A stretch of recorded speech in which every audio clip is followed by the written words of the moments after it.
Welcome back बच्चों हम आज के अपने क्वांटम मैकेनिक्स के लेक्चर के अंदर what are eigen values, what are eigen functions, फिर different type of operators like Hamiltonian operator क्या होता है, हर्मिशियन ऑपरेटर क्या होता है और what are the properties of Hermitian operator cover करेंगे। Let's start our lecture. तो बच्चों हमारे पास सबसे पहले आता है eigen functions and eigen value.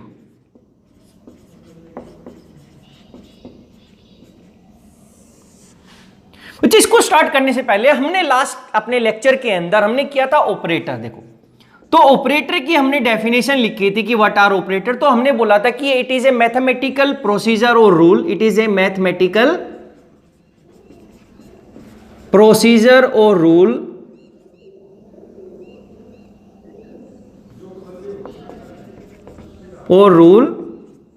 when applied on a function,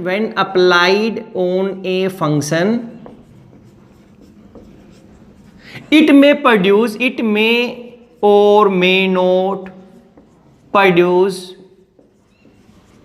same function। तो वहां पे हमने लिखा था कि it is a mathematical procedure rule when applied on a function it produce new function और दैट न्यू फंक्शन मे और may not be the same function. तो अब क्या हुआ, तो यहां पर हम करते हैं कि हमारे पास इसकी डेफिनेशन कि हमारे पास कोई ऑपरेटर था ये ओ, हमने वेव फंक्शन लगा दिया साई। जब इस पे अप्लाई करेंगे तो कह रहे कि हमें कुछ वैल्यू देगा यहां पर ए वैल्यू, और अगर इसे दोबारा से हमारे पास वेव फंक्शन दे दिया तो ये जो ए होगा इसको हम बोलेंगे eigen value. This is the eigen value of operator. And इस फंक्शन को जो साई हमारा फंक्शन है, ये फंक्शन कैसा था, इस फंक्शन को हमने साई से रिप्रेजेंट किया था, इस साई को मैं बोलूंगा दिस इज आइगन फंक्शन।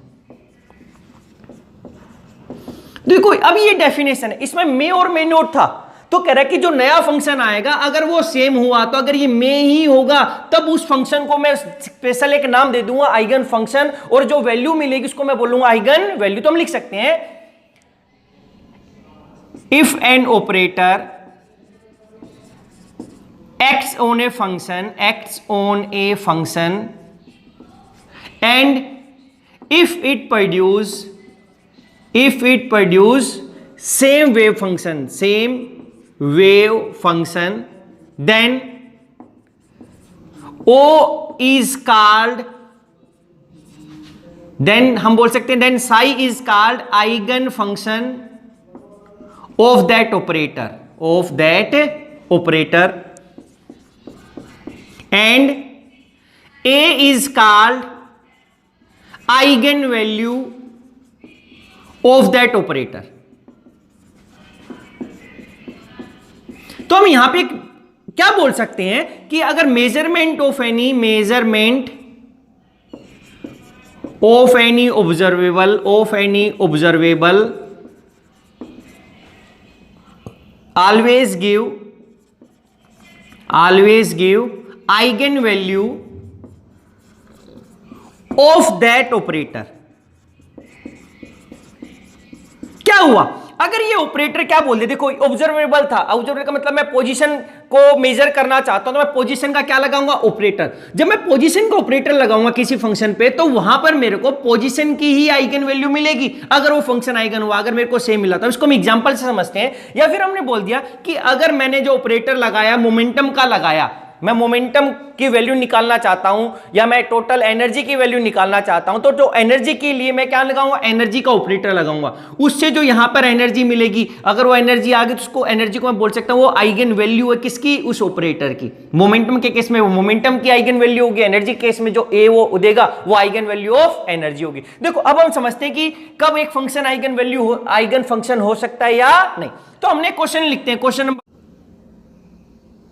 माना हमारे पास फंक्शन है e की पावर 3ax और हम लोगों ने यहां पे ऑपरेटर लगा दिया दिस इज फंक्शन, या मैं इसको साई बोल सकता हूं। अब किसी वे से रिप्रेजेंट करते, साई से रिप्रेजेंट करते, फंक्शन था साई है, इसकी वैल्यू 3x है और हमारे पास जो ऑपरेटर है यहां पर वो है d/dx। अब मैं जानना चाहता हूं कि जो ये फंक्शन है क्या ये आइगन फंक्शन है या नहीं। तो हमने क्या किया बच्चे, ऑपरेटर को लगाया इस फंक्शन के ऊपर। जब ऑपरेटर को लगाएंगे तो क्या आएगा, डी बाई डी एक्स ई की पावर 3ax। जब इसका डिफरेंशिएशन करेंगे तो क्या आएगा 3a और e की पावर 3ax ऐसा।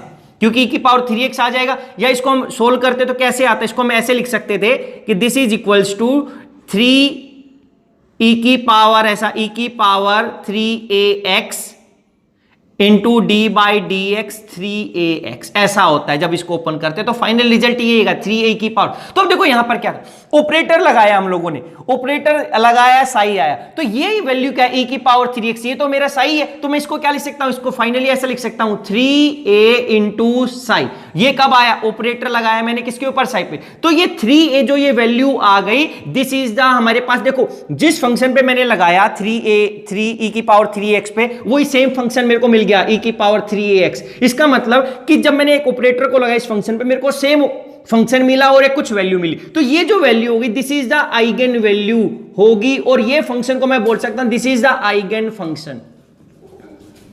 तो ये कुछ नहीं था, उस फंक्शन का हमने एक नाम दे दिया कि वो एक आइगन फंक्शन है, क्योंकि जब कोई ऑपरेटर लगाता हूं उससे से मेरे को सेम वैल्यू मिलती, किसकी, सेम फंक्शन मिलता हम लोगों को। ऐसा हम सेकंड एग्जांपल कर सकते हैं। देखो सेकंड एग्जांपल हमने किया, मान लिया कि हमारा साई जो फंक्शन है वो sin x था।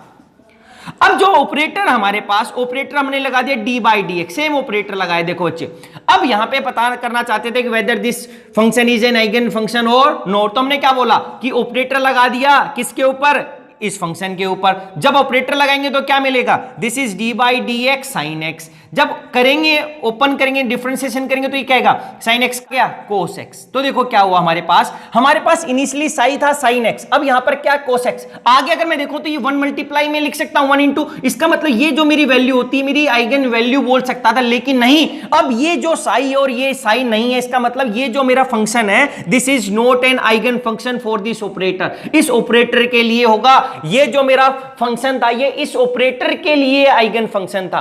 अब मैं ऑपरेटर चेंज कर दूंगा तो देखो क्या है, दिस इज नॉट, हम लिख सकते हैं this is not a eigen function for this operator, for the operator d by d x.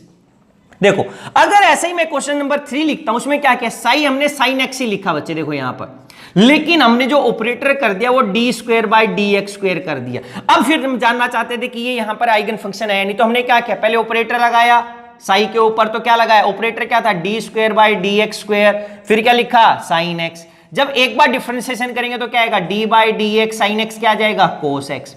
फिर इसका दोबारा से करेंगे क्योंकि एक बार लगाया तो ये आ गया, फिर दोबारा से करेंगे तो क्या आ जाएगा, दिस इज कोस एक्स का क्या होता है, माइनस साइन एक्स। देखो बच्चे दो बार करा डिफरेंशिएशन साइन एक्स का, तो मेरे पास माइनस साइन एक्स आ गया। अब हुआ क्या, इसके ऊपर लगाने से ये तो है क्या, ये तो मेरे पास साई मिल गया, और ये माइनस का मतलब क्या है, -1 इंटू -1 मल्टीप्लाई कर सकता हूं इस तरीके से, ये माइनस को तो -1 into sine x 1 sine x ही होगा। तो ये जो वैल्यू मिल गई, ये मैं बोल सकता हूं कि दिस ऑपरेटर, जब मैंने D square by d x square लगाया साई के ऊपर, तो मेरे को सेम वेव फंक्शन मिल गया साई और कुछ वैल्यू। तो ये जो -1 है this is the eigen value, और ये जो फंक्शन है ये क्या है, sine x is eigen function for the operator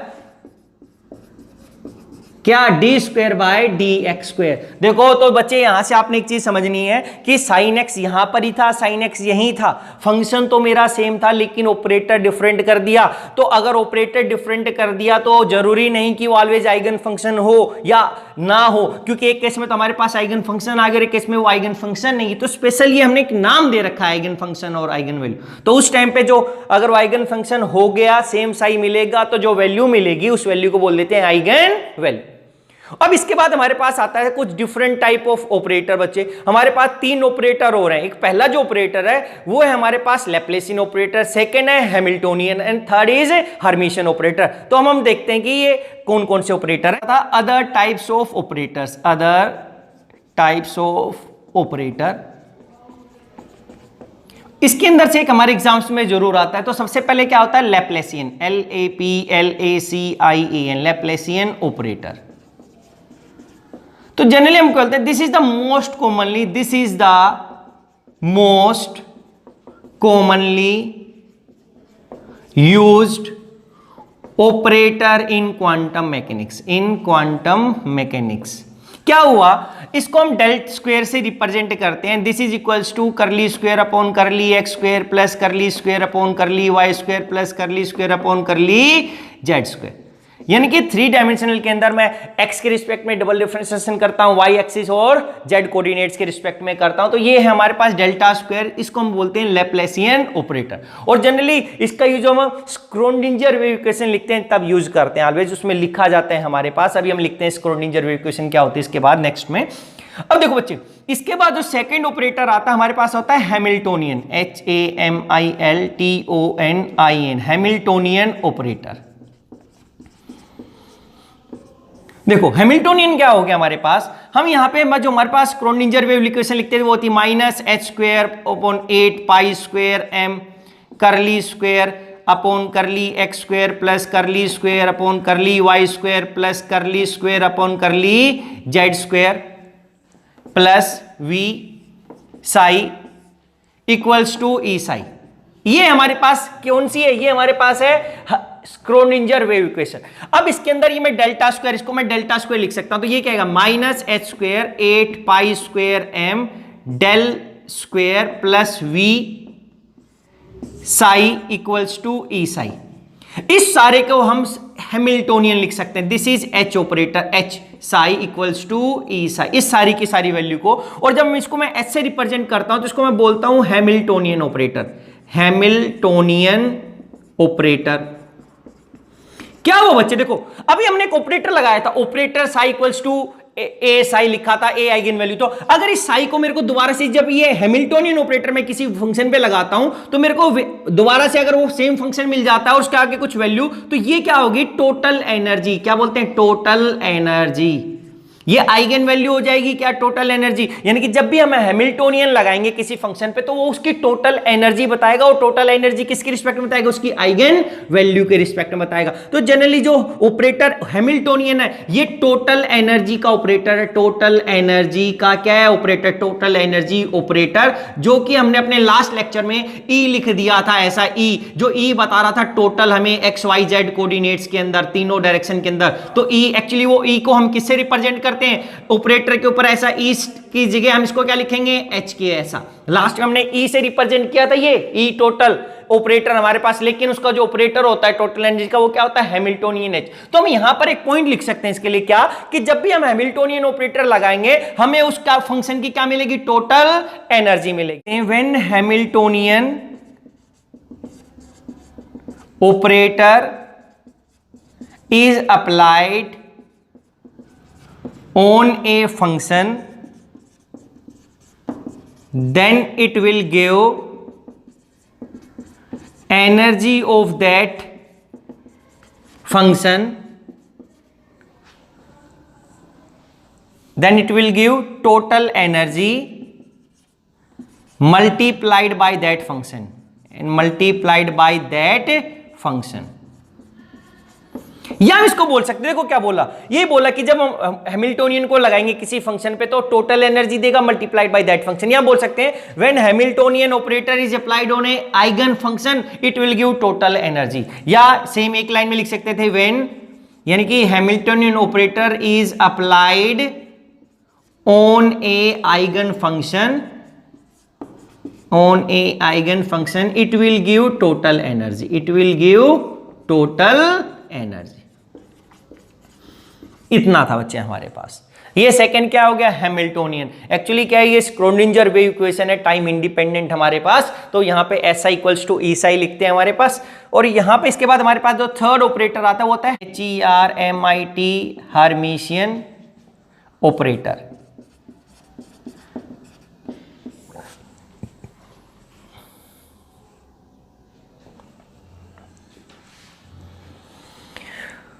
तो हम बच्चे क्या बोले, हम यहां पे बोल सकते हैं an operator, a operator is said to be Hermitian, if it following condition, if it following condition. तो कह रहे किसी भी ऑपरेटर को मैं हर्मिशियन ऑपरेटर बोल सकता हूं अगर उसने इस कंडीशन को सेटिस्फाई किया। वो कंडीशन क्या है बच्चे, उसने Sai i star A size A D2, यहां पे क्या कर दिया, D2 is small volume element in which function is defined, in which function is defined। कह रहा है ये ऐसा है, दिस इज इक्वल्स टू किसके इक्वल आना चाहिए, this is equals to psi a psi i star d tau, this is equals to psi a psi i star d tau. तो बच्चे हमारा जो ऑपरेटर है वो हर्मिशियन ऑपरेटर हो जाएगा अगर हमारी Sai i star a Sai J ditto की value Sai J A psi i star के इक्वल हो जाती है। बच्चों हमारे हर्मिशियन ऑपरेटर की दो इंपॉर्टेंट प्रॉपर्टी होती है, उसमें जो फर्स्ट इंपॉर्टेंट प्रॉपर्टी है वो है Hermitian operator have real eigen values. कह रहे जो भी वैल्यू मिलेंगी हमारे पास हर्मिशियन ऑपरेटर लगाने के बाद वो कैसी मिलेगी, अगर आइगन वैल्यू तो कैसी मिलेंगी, रियल। इसको देखने से पहले में एक कंसेप्ट समझना है जो कि हमने ऑपरेटर के टाइम डिस्कस किया था। देखो हमारे पास साई स्क्वायर होता है, अगर मैं फंक्शन को दो बार करूं तो इसको साई इंटू साई स्टार के लिखा जाता है, यानी कि यहां पर क्या complex conjugate, this is complex conjugate. ये जो फंक्शन है यहां पर हमारे पास ये क्या बताता है, एक्चुअली साई स्क्वायर बताता है probability, probability density, probability density. अब यहां पर हम स्टार क्यों लगाते हैं, अगर कोई रियल वैल्यू आपके पास, अगर साई की कोई रियल वैल्यू, अगर ये रियल वैल्यू है हमारे पास, तो रियल वैल्यू का अगर मैंने बोला 10 और इसका कॉम्प्लेक्स कंजुगेट लूंगा 10 स्टार, तो ये 10 के इक्वल ही होगा, यानी कि इसकी जो रियल, जो इसकी यहां पर कॉम्प्लेक्स कंजुगेट वैल्यू और ये दोनों वैल्यू कैसी है, सेम है हमारे पास, वो चेंज नहीं आता हमारे पास, कोई साइन चेंज नहीं होता। अगर साई की वैल्यू -10x है तो, और जब मैं इसको साई स्टार करूंगा तो भी -10x ही रहेगा। मान लिया कि आपके पास ऐसा कर देते, साई की वैल्यू हमारे पास हो जाती e⁻3ax, तो इसका साई स्टार की वैल्यू भी क्या रहेगी, e⁻3ax ही रहेगी, क्योंकि ये रियल वैल्यू हमारे पास, ये इमेजिनरी नहीं, आयोटा नहीं लगा हुआ। लेकिन अगर ये साई के ऐसे होता है e⁻3ax, जब मैं साई स्टार करूंगा तो बच्चे ये e⁻, अब क्या हो जाएगा, -i⁻3x हो जाएगा। ऐसा क्यों किया है, ऐसा नहीं e की पावर के अंदर वो 3x भी हो सकता है, कुछ भी हो सकता है, लेकिन आपने चेंज करना है कि ये जब इमेजिनरी वैल्यू होती है हमारे पास, जब आयोटा लग जाता है तो कॉम्प्लेक्स कंजुगेट में इसका साइन चेंज हो जाता है। ऐसा क्यों, क्योंकि देखो अगर मेरा फंक्शन e⁻3x ही था, अगर मैं साई स्क्वायर करूंगा तो मेरे को क्या करना पड़ेगा, साई स्क्वायर इक्वल्स टू क्या हुआ, e⁻3ax इंटू e⁻3x, ये मेरे को प्रोबेबिलिटी डेंसिटी देगा। लेकिन अगर उसकी वैल्यू कैसी थी आयोटा में, तो साई स्क्वायर क्या देगा, देखो अगर ये माइनस नहीं होता, देखो ये वैल्यू पॉजिटिव है, और हमें पता है कि जो प्रोबेबिलिटी होती है वो ऑलवेज पॉजिटिव होती है, वो नेगेटिव नहीं हो सकती हमारे पास। लेकिन अगर ये ऐसा होता, मान लेते हैं कि आपने माइनस साइन नहीं लगाया थोड़ी देर के लिए, कॉम्प्लेक्स कंजुगेट का भी वैसा ही रहेगा, तो यहां पे क्या हुआ, e⁻3ax into e⁻3x, iota into iota, iota square हो जाता है, और आयोटा स्क्वायर होता है, iota square is equals to -1। अरे अगर ऐसा कर लेते तो यहां से ओवरऑल वैल्यू आनी थी नेगेटिव, और प्रोबेबिलिटी नेगेटिव नहीं हो सकती, प्रोबेबिलिटी ऑलवेज क्या होती है, पॉजिटिव। इसलिए हम ऑलवेज इसके कंजुगेट के साइड में माइनस कर देते हैं, ताकि ये माइनस रहेगा, तो आयोटा आयोटा स्क्वायर क्या आ जाएगा, -1। इस माइनस को हम एक माइनस से मल्टीप्लाई करेंगे तो ओवरऑल कैसा आ जाएगा, पॉजिटिव। तो ओवरऑल प्रोबेबिलिटी कैसी होगी, पॉजिटिव। इसलिए जो अभी कॉम्प्लेक्स कंजुगेट होता है बच्चे, अगर वहां पे हमारे पास रियल वैल्यू तो उसके ऊपर कोई चेंज नहीं आएगा, लेकिन अगर वहां पे इमेजिनरी या आयोटा लगाया हुआ है, वो नाम है आपको पहले डिस्कस कर चुके हमारे पास कि आयोटा इमेजिनरी नंबर, इमेजिनरी नहीं होता लेकिन उसका नाम इमेजिनरी है। उसकी एक डिफाइनिंग प्रॉपर्टी है कि जब मैं स्क्वायर करता हूं तो -1 आता है, तो ओवरऑल इसकी प्रोबेबिलिटी पॉजिटिव करने के लिए हमें इसके कॉम्प्लेक्स कंजुगेट में इसका साइन माइनस एक्सचेंज कर देते हैं। तो ये हमें समझना जरूरी था बच्चे इसके लिए। अब देखो क्या हुआ, अब बोल दिया कि हर्मिशियन ऑपरेटर है रियल आइगन वैल्यू, कैसे हमने डिफाइन कर दिया, let a be a Hermitian operator of a function psi, हमने फंक्शन भी बोल दिया, साई आई लिख दिया, साई आई फंक्शन का है, and A B the eigen value of that function. हमने डिफाइन कर दिया कि ए हर्मिशियन ऑपरेटर है और फंक्शन कैसा है, साई आई है मेरे पास, और वहां पर हमारे पास अब ये ए बोला है, इस तरीके से फंक्शन साई आई बोला था, इस वैल्यू को भी मैं क्या बोल दूंगा, ए आई बोल दिया, क्योंकि ये ए और एक जैसा नजर आ रहा था। तो अब इनको कैसे लिख सकते हैं, देखो ए फंक्शन लगाया मैंने किसके ऊपर, साई आई पे, तो this is equals to a i into psi i, ये आ गया। इसको मैंने बोल दिया इक्वेशन 1। अब हम क्या बोल सकते हैं, multiply this equation, multiply equation 1 by psi i star both side and on integrating in small element, in small volume element d2। हमने फिक्स कर दिया कि इसको मैंने क्या कर दिया, psi i star a psi आई ऐसा कर दिया, इंटीग्रेटिंग कर दिया d2, this is equals to क्या हो गया, यहां पे मल्टीप्लाई करूं तो क्या आएगा, ए psi i star a i, ये ऐसा साई आई, इंटीग्रेटिंग d2 आ गया बच्चे। इसको मैं क्या लिख सकता हूं यहां पर, ये देखो यहां पर ऐसा गया, ए आई को मैं बाहर कॉमन लिख सकता हूं, दिस इज इक्वल्स टू क्या हो गया, psi i star a psi i d2, this is equals to a i, ऊपर नहीं है सॉरी, ये a i integrating psi i star psi i d2, equation 2। अब हम क्या लिखेंगे, taking complex conjugate of equation 1 and multiply अलग next step में लिख देंगे। कॉम्प्लेक्स कंजुगेट लेंगे 1 का तो क्या बनेगा, देखो इसका कॉम्प्लेक्स कंजुगेट का मतलब क्या हो गया, ए ऐसा, ए साई आई का पूरे का पूरा ले दो भाई, this is equals to a i psi आई का ऐसा कॉम्प्लेक्स, तो ये क्या बनेगा, ए तो ये ऐसा कैसे रहेगा, साई आई ऑपरेटर पे कोई चेंज नहीं आएगा, this equals to a i star psi i star, ये बन गया। अब इसको बोल दिया इक्वेशन 3। अब हम लिख सकते हैं multiply equation 3 by psi i on both side and on integrating in d2 volume element. अब हम इसको इंटीग्रेट भी करेंगे वॉल्यूम एलिमेंट में, तो क्या आएगा देखो, तो यहां से क्या लिख सकता हूं, psi i a psi i star d2, this is equals to psi i a star, देखो दिस इज इक्वल, ये ए स्टार था मेरे पास तो लिख ही दिया, ए आई, ये a i star psi i star d2, ये क्वेश्चन 4। अब देखो क्या है, according to definition of Hermitian operator, left hand side of equation 2 and 4 are same, 4 are equal। क्या हुआ देखो, यहां पे Sai i star a psi आई था, यहां पर क्या साई आई ए, ये सॉरी ए और साई आई स्टार, अरे पहले जो था ये पीछे आ गया, तो यही तो हमने हर्मिशियन ऑपरेटर की डेफिनेशन में लिखा था कि आगे वाला फंक्शन पीछे लिखूं, पीछे वाला आगे लगा दूं, और ऐसा करने से ये दोनों सेम हो गए। अगर ये सेम हो गए तो इसकी राइट एंड लेफ्ट हैंड, जो राइट हैंड साइड है वो भी कैसे हो जाएगी, सेम। तो यहां से हमारे पास क्या आएगा, therefore a i psi i star psi i d2 is equals to किसके इक्वल आ जाएगी, दिस इज इक्वल्स टू ए,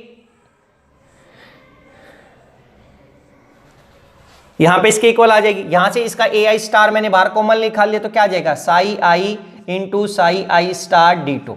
देखो यहां से क्या हुआ बच्चे, हमारे पास ये तो दोनों फंक्शन सेम हो गए, दिस इज, ये दोनों क्या सेम है। अब हमारे पास क्या बोला कि ये आइगन वैल्यू क्या होगी, तो यहां पे ये दोनों सेम कब हो सकते हैं, ये दोनों same, and this can be and both are equal, and here both sides are equal only when ai is equals to ai star, और ये कंडीशन तभी हो सकती है जब मेरे पास, and this will be true and this will be true only when a has real values, AI has real value, क्योंकि real के केस में ही मेरे पास दोनों क्या होते हैं, इक्वल होते हैं। अगर वो इमेजिनरी होता तो इक्वल नहीं होना था, देखो यहां पे सेम नहीं होना था। तो यही चीज हमने प्रूव की है, क्या हर्मिशियन ऑपरेटर है रियल आइगन वैल्यूज। जब हम करेंगे तो ऑलवेज इसको मैं दूसरा और एक्सपेंड करके ऐसा लिख सकते थे, तो AI स्टार कॉमन लगा लेंगे तो ओवरऑल ये साई आई इंटू साई आई ये डायरेक्ट होगा। तो इसको एक स्टेप कम लिखा मैंने बच्चे, एक और इंक्रीज कर सकते थे आप अपना स्टेप उसके अंदर, तो फाइनली ये हमारे पास प्रूफ है। तो दोनों के अंदर से एक आ सकता है। ये पहला प्रॉपर्टी थी आइगन वैल्यू की। इसके बाद सेकंड प्रॉपर्टी है कि अगर हमारे पास दो आइगन फंक्शन है किसी ऑपरेटर, हर्मिशियन ऑपरेटर के, तो जो उसकी जो हमारे पास जो फंक्शन होंगे वो ऑर्थोगोनल होगा, यानी कि जब हम दोनों को मल्टीप्लाई करूंगा तो वैल्यू क्या आएगी? 0। अब हम देखते हैं कि ऑर्थोगोनल क्या होता है या इसकी सेकंड प्रॉपर्टी क्या होती है। तो बच्चे इसके अंदर हमारे पास सेकंड जो प्रॉपर्टी हर्मिशियन की वो होती है eigen function of any Hermitian operator having different eigenvalues are orthogonal to each other। देखो क्या बोला बच्चे, या eigen function of Hermitian operator having different eigen values are orthogonal to each other. इसका मतलब है कि अगर मैंने बोल दिया कि ऐसा कि मेरे पास हमने बोल दिया let psi i and psi j be the eigen function of operator H, ये हर्मिशियन ऑपरेटर है, ऑफ हर्मिशियन एच, ये हमने ऐसा बोल दिया। अगर ऐसा बोला तो हम बोलेंगे साई आई को जब मैं साई जे से मल्टीप्लाई करूंगा ये 0 आएगा, या मैं साई आई इंटू साई जे स्टार करूंगा तो ये भी इक्वल्स टू 0 आएगा, या हमने बोल दिया साई जे इंटू साई आई स्टार जब मैं इक्वल्स टू करूं दोनों का 0। अगर ये कंडीशन तीनों में से कुछ भी ट्रू हो जाता है, ये तीनों के तीनों होती हैं, उस टाइम पे हमारे पास ऑर्थोगोनल केस में अगर आप ये दोनों का जो मल्टीप्लाई दो फंक्शंस को और उसकी वैल्यू 0 आ जाए तो हम बोलेंगे कि ये साई आई और साई जे क्या है? 0। अगर आपने उसके कॉम्प्लेक्स कंजुगेट के साथ भी दिखा दिया तब भी बोलेंगे साई आई और साई जे क्या है, क्योंकि साई जे अलग फंक्शन नहीं है, उसका कॉम्प्लेक्स कंजुगेट है। अगर रियल वैल्यू होती है तो उसके अंदर कोई चेंज नहीं आता। आयोटा के लिए हमने प्रोबेबिलिटी को पॉजिटिव करने के लिए हम ये स्टार चेंज साइन कर देते हैं वहां पे आयोटा का। तो यानी कि तीनों में से कुछ भी हम बोल देंगे कि क्या फंक्शन कैसे हमारे पास ऑर्थोगोनल है हमारे पास। तो मान लिया कि देयरफॉर अब क्या बोला, एच को मैंने लगा दिया साई आई पे, this is equals to operator को इसको मैंने लगाया, तो यहां पर हम बोल सकते हैं यहां पर like a i psi i ये वैल्यू मिलेगी, इसको मैं बोल सकता हूं इक्वेशन 1। फिर ऐसे में बोल सकता हूं जब इसको मैंने लगा दिया साई जे के ऊपर psi j star, this equals to a j into psi j star equation 2। देखो कुछ नहीं किया भाई, आइगन फंक्शन बोला है तो इसके ऊपर जब ऑपरेटर लगाओ तो उसकी वैल्यू मिलेगी और सेम फंक्शन मिलेगा। अब साई जे स्टार पे भी लगा दिया ये ऑपरेटर तो ये उसकी वैल्यू मिलेगी, आइगन वैल्यू मिलेगी और वो फंक्शन मिलेगा। अब हम कर सकते हैं multiply equation 1 by psi j star on both side and equation 2 by psi i on both sides and on integrating in volume element d tau. भाई हमने वॉल्यूम एलिमेंट फिक्स कर दिया डीटो, यहां से हमारे पास क्या आएगा देखो चिप, अगर हमने ऐसा कर दिया वॉल्यूम एलिमेंट कर दिया डीटो यहां पे लगा दिया, तो यहां से हम क्या बोल सकते हैं, integration psi j star H psi i this is equals to psi j star a i psi i d tau integrating ऐसा, ये डीटो तो यहां पे लगाई हुआ है हमारे पास d tau, this is equals to ऐसा। तो इक्वेशन क्या हो गई मेरे पास, इसको बोल दिया 3, और इक्वेशन 4 क्या हो जाएगी यहां से, psi i H psi j star d tau this is equals to psi i a j psi j star d tau. Equation क्या हो गई 4। अब देखो बच्चे, according to definition of Hermitian operator, according to definition of Hermitian operator, क्या left hand side of equation 3 and 4 are same.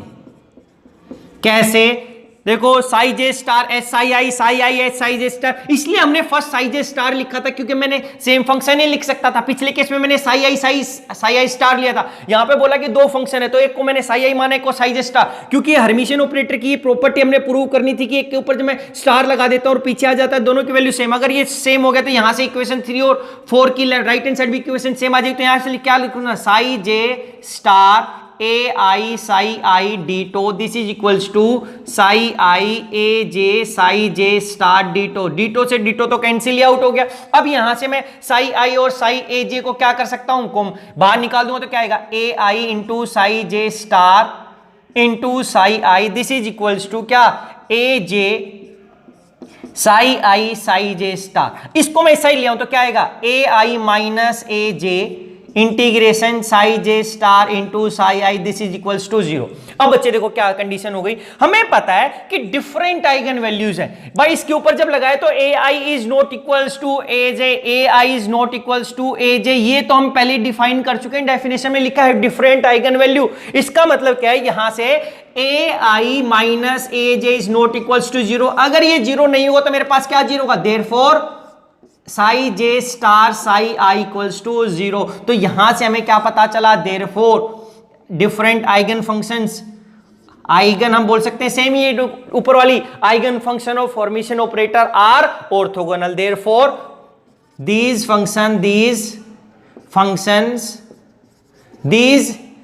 Different eigen function, these एक word लिख सकते हैं, दीज फंक्शंस आर ऑर्थोगोनल।